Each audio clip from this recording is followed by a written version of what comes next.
Hello and welcome from the North Carolina Procurement Technical Assistance Center. This learning video will provide you with an overview of the Department of Defense's cybersecurity regulations for federal contractors. As our reliance on cyberspace has increased, so has the threat of cyber attack. Attackers breach networks with viruses, worms, and malware. They are able to steal sensitive information, including intellectual property, employee identities, and customer records.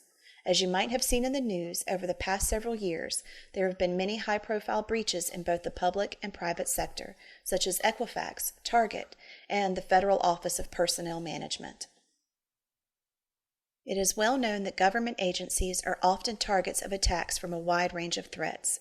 It is less well known that federal contractors, particularly small businesses, are also attractive targets to these attackers. Because contractors often have valuable information regarding government assets and operations, the federal government has taken steps in recent years to ensure that all contractors are safeguarding sensitive government information. The federal government has passed two pieces of legislation to help contractors safeguard sensitive data. These include DFARS Regulation 252.204-7012, Safeguarding Covered Defense Information and Cyber Incident Reporting, and the National Institute of Standards and Technology Special Publication 800-171. The intent of DFARS 252.204-7012 is to ensure that contractors are taking active steps to safeguard covered defense information and that any risk arising from a cyber incident are assessed and minimized through immediate reporting and review. The clause also provides a single uniform approach that defense contractors must follow to ensure that covered defense information is properly safeguarded. Contractors are required to implement minimum security standards as soon as practical, but no later than December 31, 2017. Specifically, this clause requires contractors to provide adequate security to safeguard covered defense information that resides on or is transmitted through their internal information system or network, to report cyber incidents that affect their information system or the covered defense information residing therein, or that affect their ability to perform requirements designated as operationally critical support, to submit malicious software discovered and isolated in connection with the reported cyber incident and to report the incident to the DoD Cybercrime Center, to submit media and additional information to support damage assessment as requested, and to flow down the clause in subcontracts for operationally critical support or for which subcontract performance will involve covered defense information.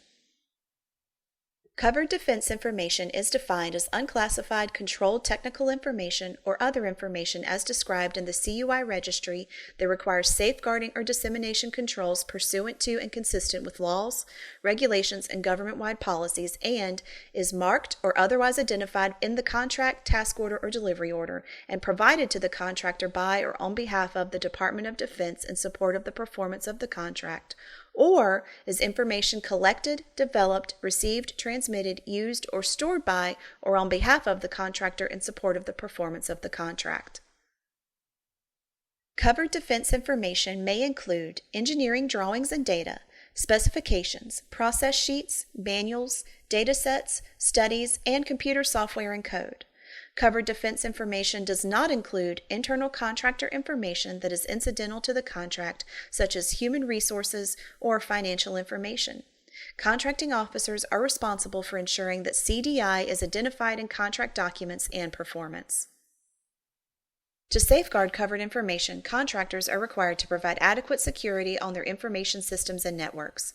The Department of Defense has defined adequate security as implementing at a minimum the security requirements outlined in NIST Special Publication 800-171, protecting controlled unclassified information in non-federal information systems and organizations. Developed by the National Institute of Standards and Technology, NIST Special Publication 800-171 provides a cybersecurity framework developed specifically for federal contractors. It consists of performance-based security requirements which enable contractors to comply using systems and practices already in place. NIST Special Publication 800-171 consists of 3 chapters. Chapter 3 is broken down into 14 security areas that are divided into basic requirements and derived requirements. The majority of the requirements are related to policy, process, and configuration. These include common sense requirements such as assigning separate duties to avoid collusion, disabling user accounts after a defined period of inactivity, and screening individuals prior to granting them system access. Some requirements, such as device encryption or media sanitation, will require specialized software or hardware. The complexity of the company's internal information system may determine whether additional software or tools are required. The Department of Defense acknowledges 2 ways in which a contractor may be compliant with NIST Special Publication 800-171.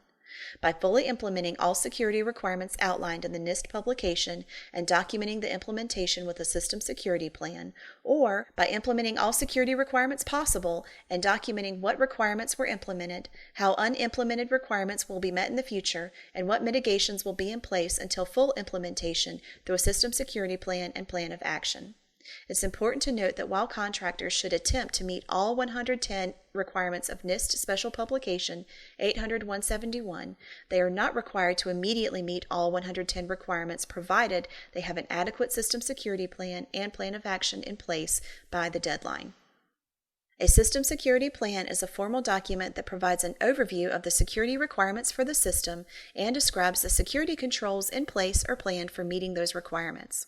A plan of action is a document that describes how the partially met security requirements will be fully met, how any planned improvements will be implemented, and when the improvements will occur.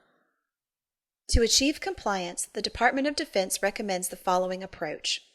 Contractors should examine the requirements to determine policy or process requirements, policy and process requirements that require an implementation in their IT system, typically by either configuring the IT in a certain way or through the use of specific software, IT configuration requirements, and any additional software or hardware that they will require. Contractors can then determine which requirements can readily be accomplished by in-house IT personnel and which will require additional research or assistance. Finally, contractors can develop a plan and milestones to implement these requirements. It is important to note there is no out-of-the-box solution. Each solution is unique to the contractor's specific working environment.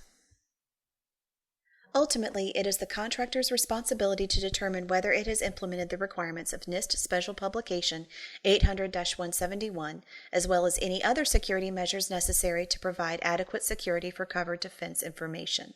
Third-party assessments or certifications of compliance are not required, authorized, or recognized by the Department of Defense, nor will the Department of Defense certify that a contractor is compliant.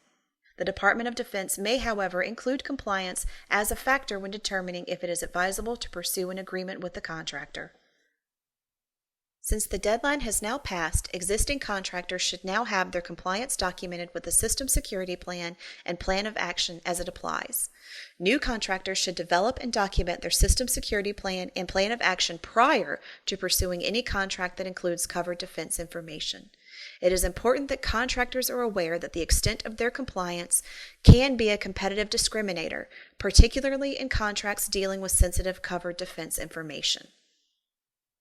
Additional information regarding cybersecurity and compliance is available through the Department of Defense Procurement Toolbox, NIST publications including the MEP Handbook, and links and resources provided through the North Carolina PTAX website and online library.